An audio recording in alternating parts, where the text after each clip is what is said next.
I'm Aga Szostek. I'm an adjunct professor at the Academy of Fine Arts in Warsaw at the design department. Next to it, I work with different businesses to help them bring the user-centered design values to their business, to their companies. I'm mainly working with one of the Polish telecoms, Play, and also with recently with one of the national parks, trying to help them to bring this more design-oriented approach to business. The two things that were added from the last year is like that I'm very happy to be part of the Tallinn University, and this is a great honor for me that I can be here. Another thing is that I spent the 3 months in the summer having another winter in New Zealand, in Christchurch, where I was awarded a fellowship at the HIT Lab, which is the Human Interface Technology Laboratory at the Canterbury University, where I helped to coach the master students and also gave a master course on interaction design, which was really great fun. And seeing New Zealand was also an amazing opportunity to visit the other side of the world. So this is me. And what I would like to talk today about is about. So 4 years ago, I got really interested in something which is called positive psychology, which is a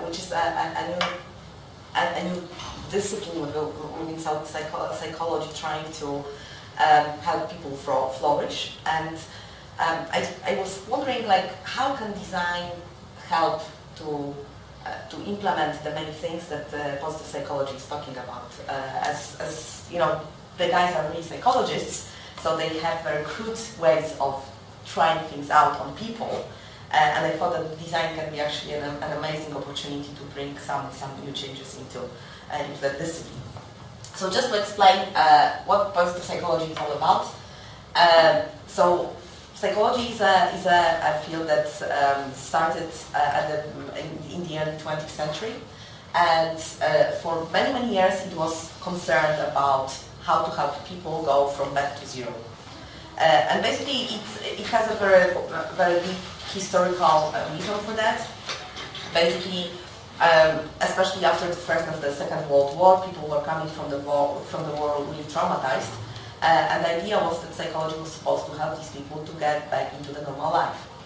And so for many years, researchers within psychology were investigating subjects such as anger, depression, anxiety, and things like that. And if you can imagine, there was, for example, and I look at the numbers, in 1995 there was about 6,000 papers on anger, and about 42,000 papers on anxiety, and 54,000 papers on depression publications.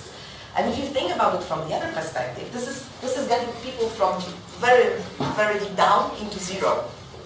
And if you look at the publications at the time on things like joy, happiness, flourishing, there were 415 papers on joy. Happiness was 1,710.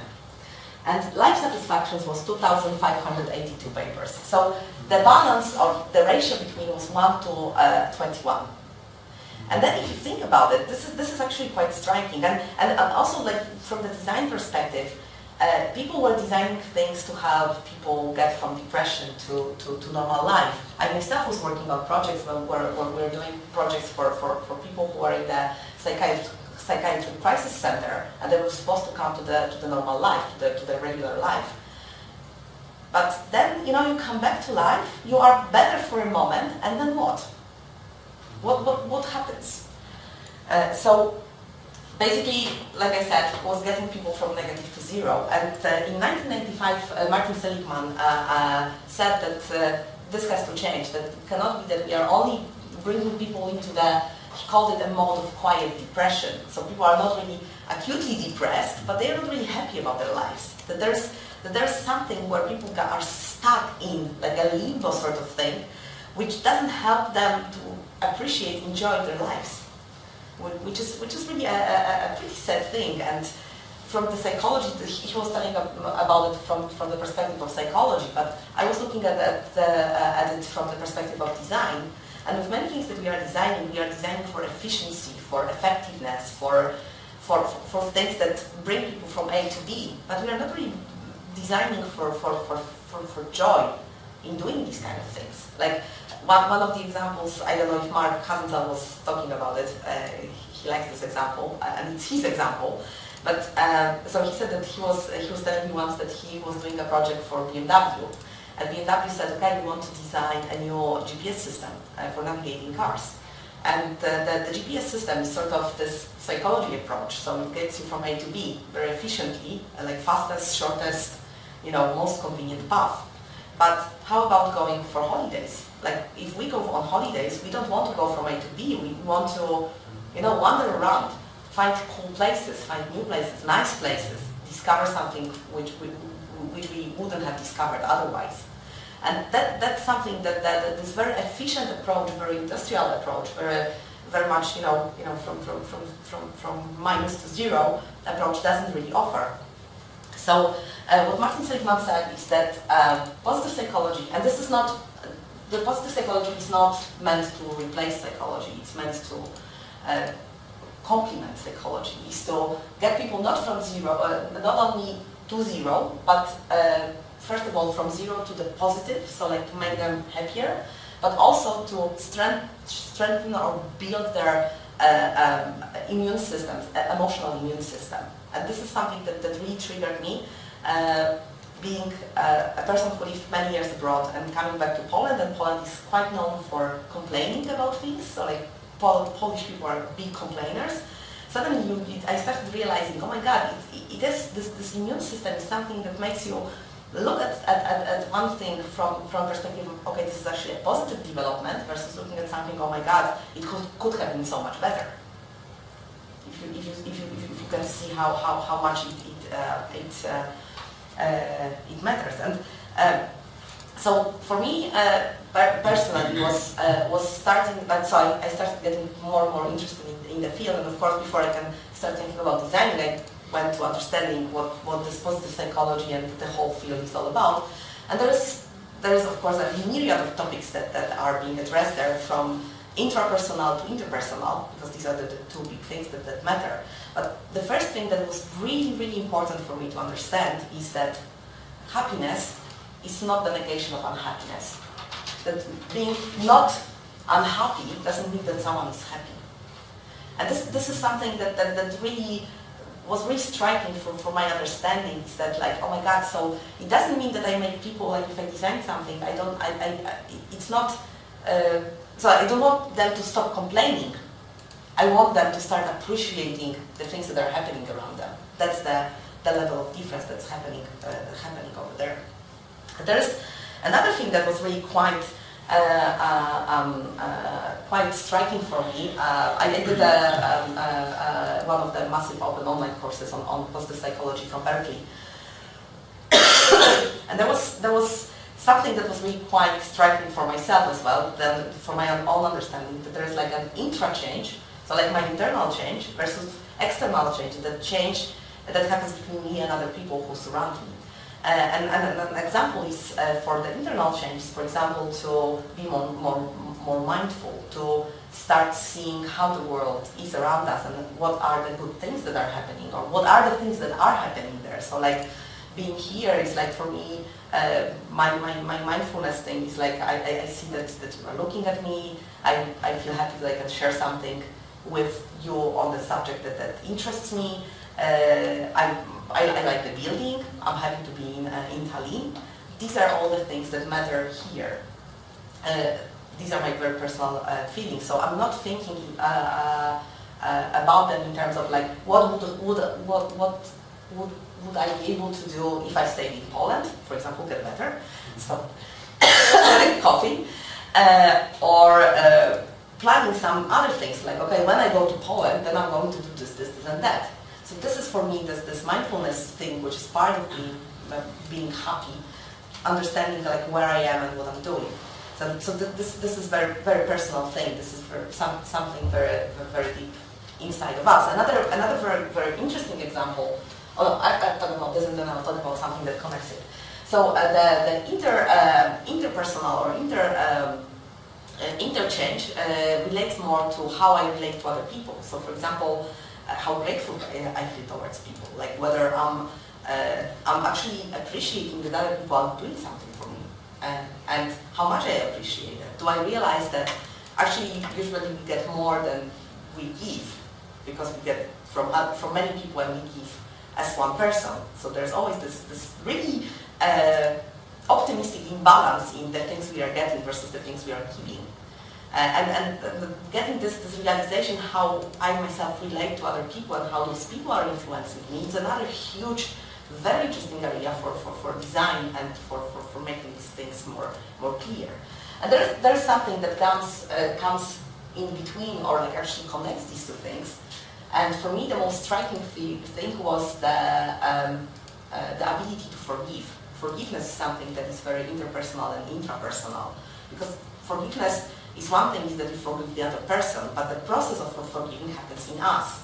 So this is something that goes through, not liking someone, to understanding why things happened, to avoiding someone. This is obviously a typical behavior, like when you didn't forgive someone, then you keep on avoiding them, and then you come to the realization with yourself that you are willing to forgive, and only then you forgive the other person.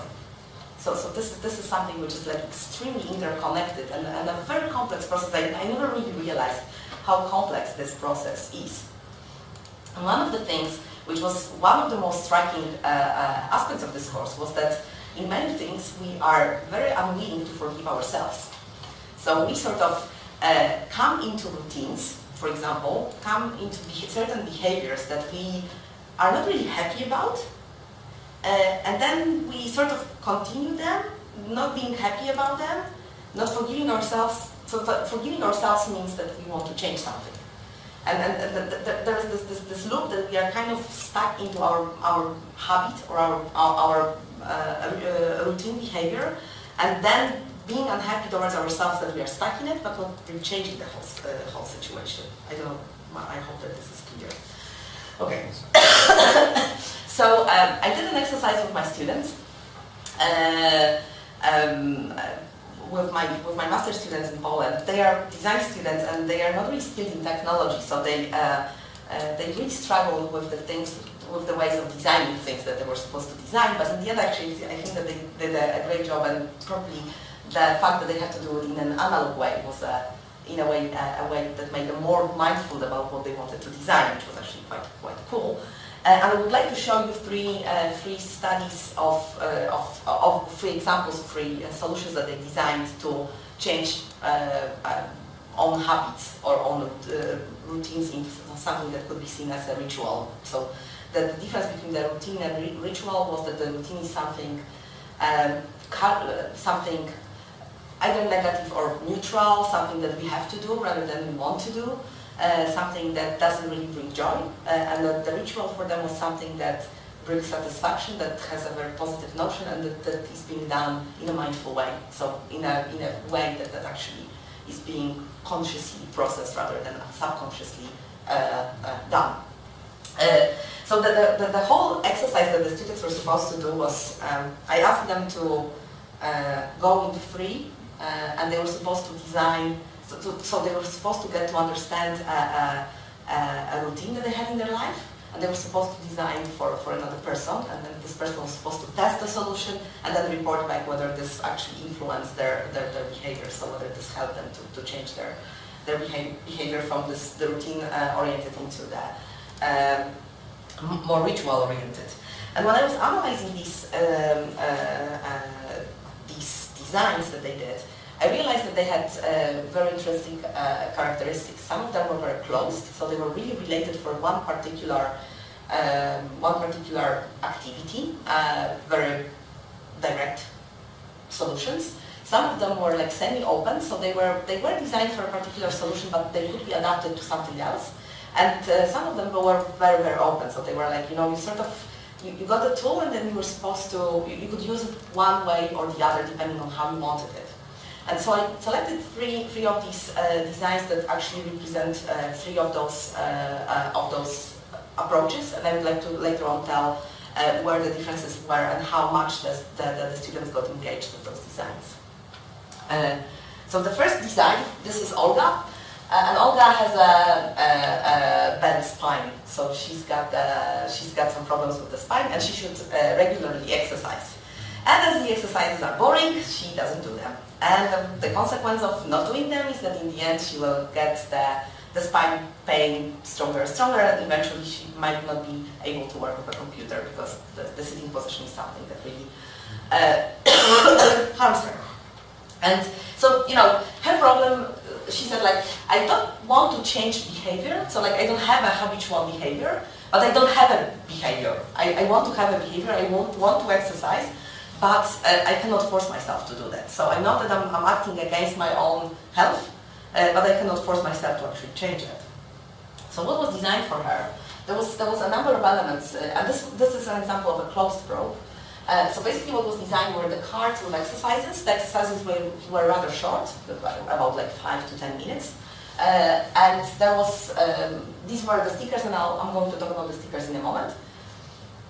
And next to it she got hangers, which represented one of the vertebrae, and she could connect this thing as a sort of decoration for her phone and as a bracelet on her hand. So basically these were the reminders, like the daily reminders, or like the constant reminders of what that she should remember about her spine. The cards were exercises, and the stickers were actually, there was a collection of a sticker and a picture of a spine, which had numbers on it, which were represented by days. So she was supposed to go for like 28 days. And the idea was that she would, each day she did an exercise, she would take a sticker and glue it to the poster. So basically that would be the visualization for herself, how much she actually exercised. And it was actually pretty nicely designed. So that was something that was an object that could hang in the space of her household, and basically she could put these things. So you can see that actually she's wearing the bracelet, and the first, second, third, and fourth day third day she didn't do anything, and on the fourth day from when the whole exercise started, she started exercising. Here she was also reporting on how she felt about the exercises. So in the end, it went to this visual. Actually, that's when they were reporting the study. So not that she stopped doing here, but what you can see is that like she started, and then she cheated here. She admitted that she cheated here, but she started doing the exercises, and there were days that she didn't do them. But actually, with time, she was exercising more and more. So having this visual thing and having this feeling that she already committed herself to doing the exercises made her want to do more of those exercises. So in the end, the poster became a visual reminder that she already invested a lot in exercising, so she should really continue. And this is the example of a closed probe.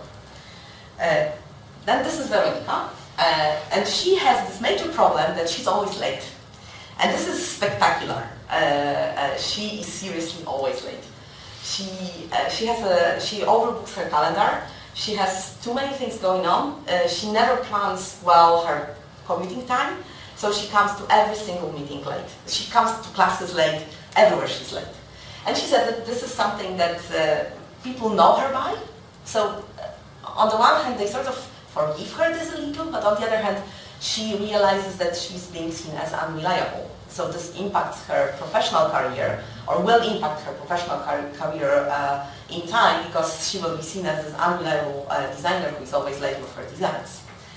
So what was designed for her was, I called it a physical graph, or a physical diagram. So basically she got two of the containers for those blocks, colorful blocks. And the idea was, she had like orange blocks. She didn't like orange, so these were for being late. And the white ones, she liked white was for being on time. And also she's got cards, which she would put into her wallet, and then she would mark throughout the day when she was on time and when she was late. So when she came back home, she would like actually fill in the graphs and have this visual representation on whether she was on time or not. And so you can see here, this is the perfect situation, a few times late, but generally quite on time. This is like more or less equal, so not okay, and this is definitely a bad situation. Actually, she started with this kind of representation. So she used it again for a number of weeks. And an interesting thing happened there. She hung it because she liked it a lot, so she hung it in the corridor of her apartment. She lived there with her boyfriend. And the boyfriend started stimulating her to be more on time, because he said, like, come on, like, look how it looks like. This is on our own, this is visible, everyone is asking about it. So now you have like Facebook is like a social representation online, but this was a social representation offline at home, representing how she behaves. So that was something that got this very interesting social element into the design by the physicality of the fact that it was represented in such a form. And in time she reported that she indeed improved on being on time, because she was just ashamed in front of herself and ashamed in front of her boyfriend about being late so often. So that was something that really worked quite nice. So yeah, here you can see how it was designed. This is one of the pictures from the study when she was using this, and was also putting this nice box where she had the cards and the other elements there. Okay, this is Magda, and she has a problem, again, scheduling problem. She would like to do certain things during her, weeks or days, and in the end, she never arrives at doing these kind of things. So she sort of says, okay, I will read a book today. Apparently, reading books and designers don't come together, because there were a lot of props, a lot of designs that were tackling the issue of not reading enough. So she also said that this is a problem for her. She would like to read, and then she doesn't do it. She would like to exercise, and then she doesn't do it either. So basically, she needed some way of being stimulated to do these kind of things. And this is an example of an open probe. The idea is basically very simple. You have a Velcro mat. You have blocks in different colors. They have the Velcro sticker on the bottom. And basically, this can be a representation either of 4 weeks. So you have weeks here, and 4 different activities during the week. Or this can be representations of the month, 1 month. So you have 1 activity a day. And this is more or less the difference. But that was actually left open to interpretation. And then for that, she also gets a representation, the cards, where she can actually mark what these particular colors mean to her, and whether she's thinking about them in terms of a week or in terms of a month. And based on that, she could actually start doing the things and marking whether she fulfilled her own commitment or not. So here you can see, this is of course in Polish, but basically this says like book 30 minutes, a home meal. This is the black one was like I didn't succeed in anything, so that was my failure. That was the success. This is like drinking water and some herbal teas. That was exercising. Okay, there are repeating ones for the blue one. So basically, she was for each week she was actually planning different things for different colors, and then she would make this sort of representation here, which would be really meaningful for herself. And based on that, she would really start acting according to that and mark on the card whether she was successful or she was unsuccessful in fulfilling those particular promises to herself. And this is an example of an open probe. And the major difference between these things was that the closed probe was used it was extremely effective, meaning that with the spine, and then other examples, people would get to it, they would start doing this quite quickly, they would understand the purpose of it, but by the end of the exercise, they would be bored by it. They wouldn't go and repeat it again. There was something that was a good starting point for changing a routine, but then the routine would have to be changed in other ways, by other means. With the semi-open design,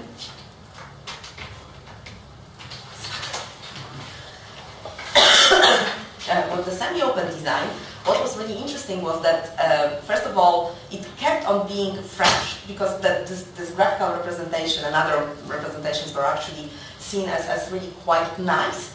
And also, Veronica and other students said that this could be appropriated for completely different tasks. So now it was about being late, but then it could be about eating, sustainable food or exercising or whatever else, and that they could actually re-adopt this prop into the particular purpose of the design. And they were also very much there were like 5 of the semi-open props. They all said that it had this social value, that had, through the simplicity of what was represented, it actually became a basis for discussion with boyfriends or with other friends. So they were actually using this physicality of the design as a way to discuss the progress of changing a certain routine. With this one, the major problem was that it was extremely personal. It was even seen as intimate. So it was my decision how I ordered those blocks. And that was something that I myself could only understand. So that became a very, very personal, very intimate tool. The problem with this tool was that the adaptation of the tool would take quite some time, because the students, they all reported that that wasn't something that was really given, that was task-oriented. There was something that required internal commitment from them. So the first one, there was no commitment, it was sort of like a physical, or like the mechanics of behavior, and then hopefully it would turn into a ritual, into a change of behavior. With this one, it required a commitment, which was really quite interesting. But as with the spine, once the spine was over, they didn't come back to it. With this one, the girl kept on going for quite a long time using this, because it suddenly became something that was really her own personal commitment to herself. And when I was looking at all these designs and thinking about how interestingly they were changing the behavior, and how easily or how difficult it was to adapt them to people's life, I started thinking about what Peter de Smet said. Peter is a professor of Institute for Happiness in Delft, and he basically said that when we design things, we can think about designing things for different purposes. And one level is that we think on the level of a product. And this is a very typical behavior of any designer, any person who's designing either technologies or products in general. That we think that we create something usable, make it pleasurable, make it meaningful, and this is that we really focus on the means that we create. But on the other hand, we can also think in terms of the activity that people go through it. And actually this closed probe, the spine, that was an activity. So in none of them was a product in itself. There was also the purpose not to design this as a product. But with this particular with the spine, there was actually thinking about that. Okay, can we make these exercises more meaningful and more pleasurable, and add some things that will make Olga exercise? And actually, that actually already quite worked. But there is a third level, which is changing how people are. So influencing their attitude and their own behavior, meaning that I'm usable, I'm giving pleasure, I'm offering pleasure, or I'm acting in a meaningful way. And actually what we wanted to achieve, do this, we wanted to make the students change their behavior so they are acting in a meaningful way for themselves. And only with the semi-open and open probe that actually happened. We managed to go to the level of changing their own attitude towards themselves. And what Peter says is that when you think about the products, you often think of designing something which is actually quite beautiful. So all the Apple products, they are beautiful, and this is sort of a thing that goes on that level. With thinking about activities, this is something that helps to engage people, so that kind of makes them do things and act over longer period of time, making them come back to a certain exercise, a certain activity, and do it and have fun with it. But actually, when we go into this higher level, we actually start thinking about inspirations, and this is for me where social psychology, positive psychology connects with design is that actually all of the things that we can do to change people's lives is to inspire them to look at their life, at their surroundings, at themselves in a different way.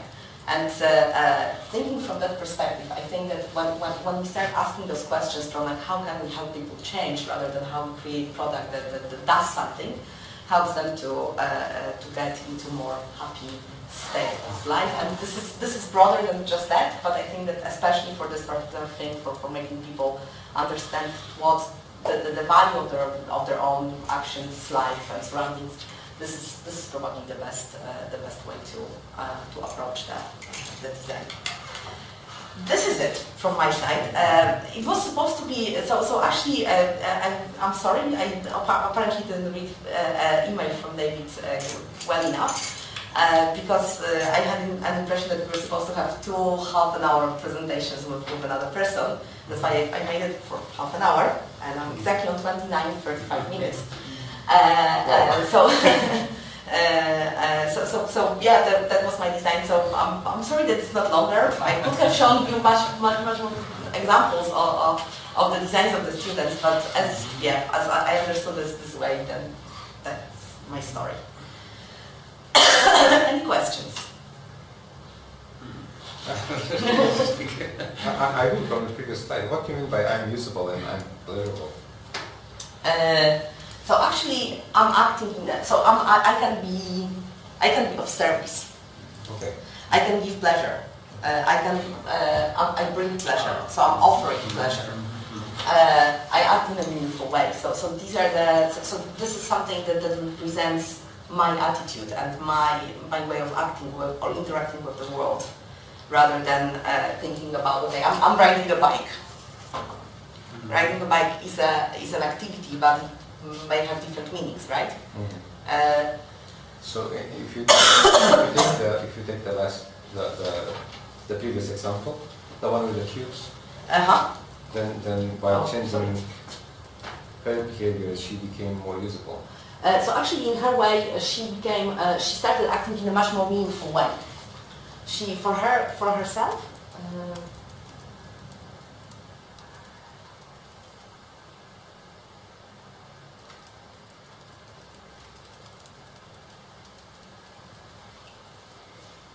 So with this one, what Magda reported was that she started understanding her failures and understanding how she's acting and how she's approaching those tasks that are, that she should do but didn't really want to do.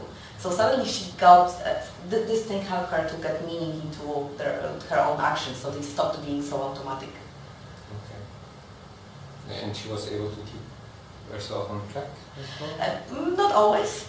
But on the other hand, there's something which again, discussing with Mark once, we were sort of laughing at and saying that part of being human is to fail every now and then. Mm. So actually, this thing helped her to sometimes say, okay, this week I'm doing nothing. I don't want to have any successes. I'm making no leg. So this is going to be a week when I'm not exercising, not reading, not eating healthy, and this design helped her to actually get this opportunity as well. To make explicit choices. Yeah. Or more conscious. Exactly. Choices about. Yeah, what she wanted to do and how she wanted to do these kind of things. And again, this was not forcing her in ways that exercises should be gym or exercises should be swimming pool. There was another prop that was actually quite interesting. Which was designed as a closed probe, and it actually grew into semi-open probe. It was one girl said that she wanted to run more, and she's got a lake in front of her house, and she wanted to run around the lake more often. So actually, the whole probe was the visualization of this lake with some sort of like a game, with pylons, and she would like press the pins into it, showing like how often she ran and so on. And she, again, living with a boyfriend, seems to be a thing. Suddenly they started using this as a game. But the game stopped being about running around the lake. The game started being about doing exercises in general. So they got the pins and they were putting as many pins as often they exercised. And so she said that in the end she realized that she subscribed to yoga classes, she started running with him more often, and also she started doing other things, like for example walking to the university rather than taking a bus to get her pin on the board. So just to kind of get this competition going with her boyfriend about how much they exercised, and actually the boyfriend was better. So like all the pictures that I got from the design, she had red pins and he had blue pins, and the blue pins were always more. So she was always stimulated to actually keep on exercising more, which was really quite nice as a way of helping her to stay fit. But I would argue that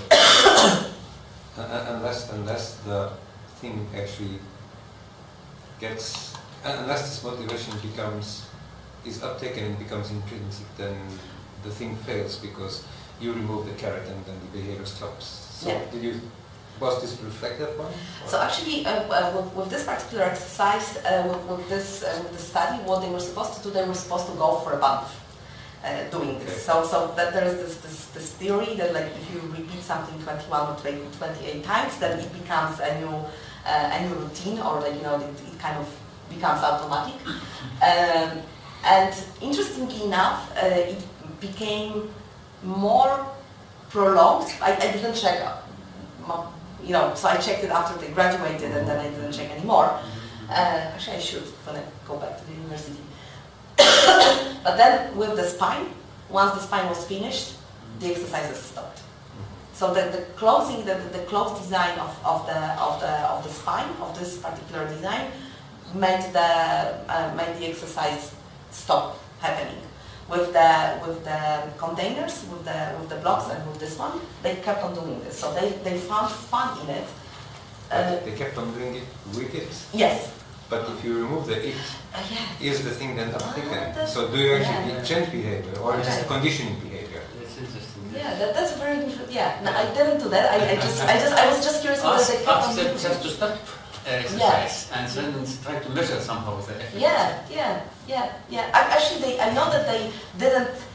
I can ask that question, because what they did, they gave me all these designs for the final exhibition, and then I still have them.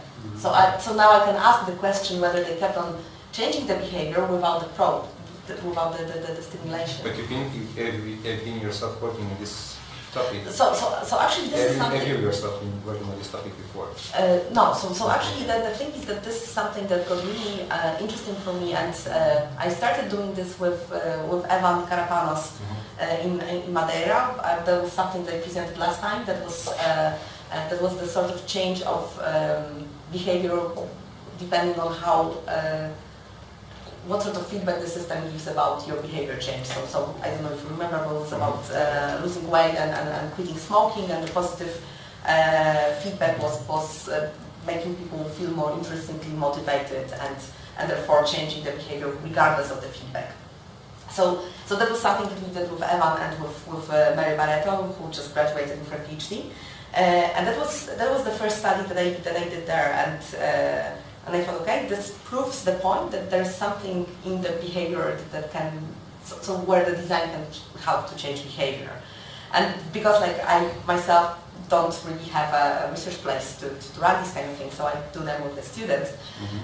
So these were my master students that I was teaching, and I gave them this as a I'm not questioning interest. Yeah. It's just my personal. Yeah. So this is something that I love to do. This is something that... Because there's lots written about behavior change, but it very seldom goes beyond this level of, yes, we introduced this and this changed something, but is the change then uptaken? If you remove the stimuli, does it stay changed? Yes. This is a very, very interesting subject. This is one. And another thing that comes from the behavior change, which I think goes very nicely into this model of Peter, is that I saw a lot of designs, especially in the field of saving energy or more sustainable behavior, that go on this level, that people get some sort of measuring tool that shows them how much they use energy, water, whatever else, how much how little waste they produce and things like that.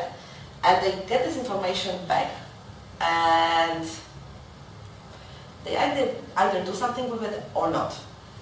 So actually, again, another study that we've done with Evan and Mary was about families who had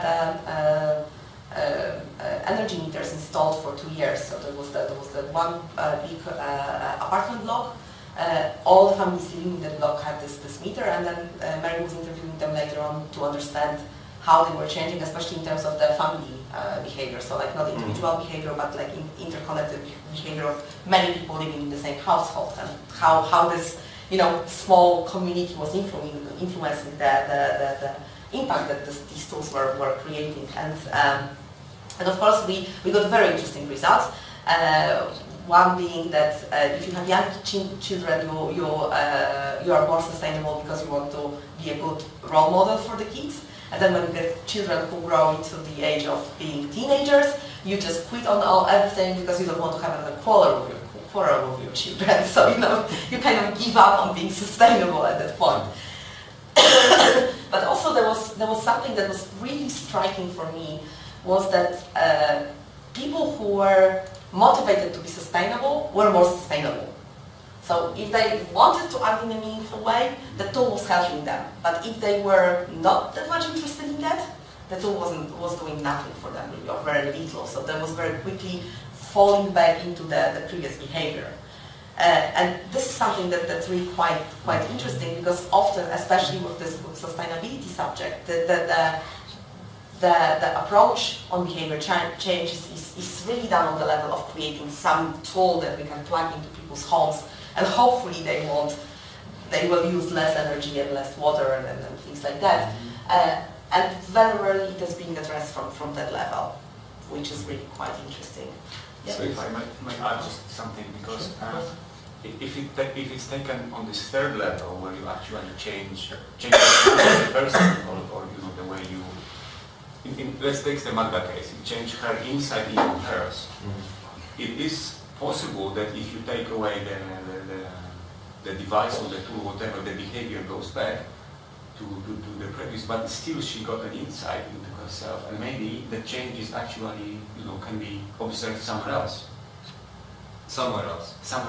Yeah, because she learned something about herself, maybe she is behaving. Yeah. So this is not a mechanical change, but mental change, really. Yeah, but that happened. Yeah. Yeah, but the sensing it and seeing whether the change is sustained is a little bit more subtle, and it is definitely. Yeah, definitely. Yeah, I agree with you. But that's exactly what I would like to look into. Yeah. To get this. That answers the question. Yeah. Not criticizing it, but actually wondering whether or not you've explored this, because I'm really interested in this sort of this. Yeah, actually, this is an interesting thing, because there are two questions there. So one is like, do you want to leave the stimulator and then keep on? So Mark with the chocolate machine, the idea was there that you kind of keep on exercising the strong will muscle, and then you take the tool and the muscle is being exercised. And this is one approach that can be applied, and can be tested whether people actually get to that they manage to exercise the muscle, which is called strong will, regarding some particular subject that they wanted to change. The other approach is like, how about leaving this thing, maybe not as in a forefront of the user, but as a sort of reminder, something which is a little bit of a tool, but a little bit of an object that you have, something that is nice to have, which becomes the reminder of this change that you apply on yourself. The interesting thing is that I left it in your room maybe, but what Peter did, he did an interesting study which was called Tiny Task. So basically what he came up with was that people, in order to be more creative, people have to disturb their daily routines, meaning like if you always go the same way home, if you always eat the same thing for breakfast, if you always do things in the exact same order, then in a way you have very little space left for thinking in a creative way, so like getting some new perspective. So what he did, he designed, they designed, it was his PhD student, small keychain, pendants, thank you. And they had different sort of texts on it. So the one that I got from him was "Find a New Way Home." And this is something that, so the idea there was that this is not something that you really have to act upon, but this is something that's hanging at your key. So you see that. I want to go and get something that I got to one of my students. Yeah. Now, so basically the idea is there that this is a constant reminder that you can change your behavior. You don't have to, but there is this opportunity that you can change, and also the thing that you can exchange those key pendants and then have different stimuli for yourself. So this is a little bit different approach. It doesn't. So with those designs, there was a goal, behavior change. But here there is no particular goal. This is just to kick you out of your own daily routine, to change how you act, which is another approach which I also find very interesting. So I'm getting my students now. They're going to do another study, and the question is about remembering memories. Which is something that also interests me. So again, I said Poland is a complaining country, so people tend to remember bad things more vividly than the good things that happen to them. So what I want to do is to ask the students to design something that helps them to remember memories, and good memories and bad memories, just to see what the difference would be there. And in one case it will be about the good or bad memories in experiences, and the other will be good or bad memories in material things, and to see what would be the difference in memorizing and how they would record those memories, depending on how they were, what happened, and whether they were like experiences or material things. Yeah. Yeah, I'm lost because I was not here when you started talking about it. But these are. So one of my students is very systematic, very monotonous in terms of behavior, and I got him this dice. This is for you. And basically, he needs to. Then he gets stimulated, like go and meet somebody, think about something, recycle something today. Every day he can show that. Exactly. But he really use them. He does. He tells me that he uses them, yes, because it's so systematic and so tied into routines that I operate. Yeah. So that could, so go and have lunch with somebody and say something positive. Go for a sauna today. Exactly. To stimulate this. So for me this and he does it. He was just doing just that. Cool. He does it. Well, it kind of ties well with his personality. I recommend I do it once a day before leaving, and he's doing it once a day because it's part of the routine. Exactly. So it's incorporated in the routine, but then it looks at it and eventually generates something. I don't know. He does it. If you ask him, he will tell you that he does it every day. Okay, cool. So does he act upon it? Sorry? Does he act upon it? I don't know. But I know that he throws them, and he keeps them like in front of him, like to remind him that, okay, this is what I threw yesterday, and this is what I should think about. Okay, cool. So it's cool. It's interesting. But this is something that there is this one phenomenon which is really quite amazing, which is called positive adaptation, which basically means that we are very quickly getting used to the good things that happen to us. So something that was really good a month or a year ago is like an obvious natural thing that should happen to us today. And this is something that this is one of the phenomena that should really get disturbed, because we get more and more and more, and suddenly we stop realizing that actually our life is changing for the better, and there are really many things that happen that are actually quite good. And so this is my other challenge that I'm thinking of tackling one way or the other, how you can actually make people remember that what they have now wasn't really as good as as when they were like a year or 2 years or so many years before in their lives, or Yeah. So yeah. Do you see? Oh, you look so serious. Now I have a question for the students. Do you see these things useful for your? Because you also want to induce some behavior changes, but in a large scale, right? Yeah. But do you see this kind of insight being useful for you to incorporate in some of your strategies when you want to change how people do stuff and how they perceive stuff and how they value stuff? I see this connection between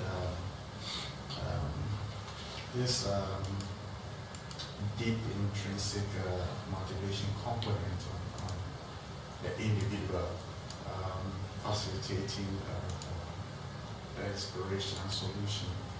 Yeah, but I was also looking at it from the point where someone has internalized an accumulated negative behavior and its impact on trying to model this new inspirational direction. Looking at the time frame, looking at the emotional assessment, how will we be able to distinguish? Will it be like, oh, I'd love to progress in this direction, or I'm being pushed to do something else? When in my scenario, we're talking about the need for educators to comprehend the fact that irrespective of your attitude towards technology, as a professional teacher, you need to love the fact that technology is going to be part of your professional practice. So I'm looking at it from the point of how they will accept, operate, and if these kind of profs are around to stimulate them, even in their lesson preparation, as to the things that I have to put into my lesson plan to wake me up. Maybe just in a few words, your challenge, so that I can understand where you're coming from. Yeah. What's your challenge? Just in very few words, so that I can understand where your rationale is coming from. Because I do understand it, but she doesn't know your topic and what are you trying to push in terms of. It'll be the summary of my concern would be what indicators would aid teachers to be alive to the fact that I'll have to practice the integration of technology in my day-to-day activity. Actually, I have 3 comments. One is on the paper that I was recently reviewing, which was exactly about teachers accepting the technology, which was really quite fascinating, meaning that the teachers, the more advanced they are in their knowledge, the more reluctant they are in accepting technology. So if you have young teachers, they know that they can fail on many things, so they can also fail on technology, so they can try it. The more the teacher is sure about his or her position, wants to keep the position, the more is reluctant or afraid of the fact that the technology would expose them as being incompetent. And that was fascinating. So there was actually a study. It will be published because we went through the rounds and it was already accepted for the computers and human behavior. So it should be published, now more or less, because I think that I did the review in the second review after the changes in the summer. And there was a study done on 200 students in Thailand. And that was the results were actually quite striking. There was actually quite a good paper in discussing how this can be changed. So this is one thing that you might want to look at or be aware of, because I think that can be quite interesting. And the other thing is that with the behavior, with all those studies on positive psychology, what's being said is that if you expose negative behavior, you lead to compliance. So people feel punished and therefore they comply, but they are intrinsically motivated and not intrinsically motivated. If you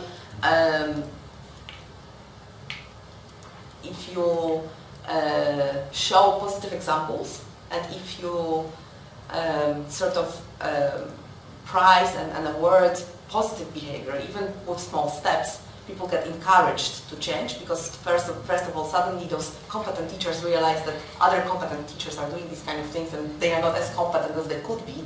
So there's like a little bit of competition going on, but it's going in the right direction. So this is quite an important thing. And another thing is that very often what helps is that the other people kind of prizing the person who is trying to change, that this person is trying to change. So meaning like offering like other students offering sort of gratitude, talking of like how great that the teacher brought the technology into the classroom, or other teachers or other people working at the school, kind of offering praise for trying. This is something that really motivates people, and this one. So this is the general thing, that people are motivated by other good example prize, and demotivated or extrinsically motivated when the bad behavior is being shown. So that's actually quite. Actually, it reminds me of something, because there is quite a lot of done on changing organizations. This is coming from a completely different angle, of course. But I found recently that they also have very, well, I don't know exactly the details, but I have seen articles that suggest that they have actually by now a very scientific approach to that. And I've seen one paper that listed, I think, 7 preconditions. So if you want to drive a change in the organization, and then you treat organization as basically a complex adaptive system, and they listed like 7 things that must happen before the change actually can be introduced and it will be sustained once you take away, the stimuli. Well, they call that the agent or the changing agent, something like that. Now, I'm not sure whether this really translates to changing, behavior of education. In education of a single person, not an organization. The organization as an adaptive system, but who knows? Maybe there is actually an overlap bigger than we know. Yeah. Do you recall what paper was? I'll find it. I'll find it. Yeah. I'll ask you. I know where to search for it. We'll share it with David. Yeah, Lucas is going to be around until Saturday. Oh, Yeah. His workshop is actually quite useful for you. oh, You should. you should. And our students need to go actually, so you should. But any more questions? No, I just wanted to remind that we will have a second seminar tomorrow. Yes.